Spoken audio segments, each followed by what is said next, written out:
आबादी के लिए हम जान भी देंगे शासनम, तेरी आबादी से तो आजाद होगा शासनम।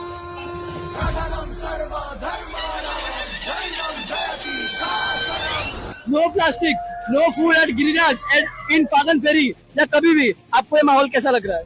સાચું કહું ને કે ગિરિરાજ એના ઉપર અત્યાર સુધી બધાએ વિડીયો બનાવ્યા હશે કે ભાઈ રાત્રે ના ખાવું જોઈએ, પણ તમે પ્રેક્ટિકલ અહીંયા આવી અને બધાને જોઈન કરો છો કે રાત્રે નહીં ખાવું, એના માટે આ સરસ મજાનો જે માહોલ રચ્યો છે આનાથી ગેરંટીડ રિઝલ્ટ મળશે।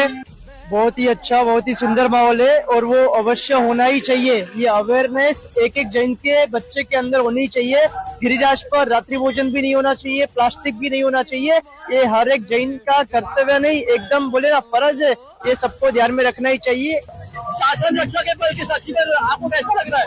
बहुत ही अच्छा, बहुत ही ऐतिहासिक पल है। ऐसे हम 4 दोस्त आ रहे हैं साथ में, बहुत जबरदस्त माहौल है। ऐसा माहौल पहली बार देख रहा हूँ। मुझे बहुत अच्छा लग रहा है शासन रक्षा के कार्यों में, गिरिराज की रक्षा करने में हमें बहुत अच्छा लग रहा है। आप भी जुड़िए।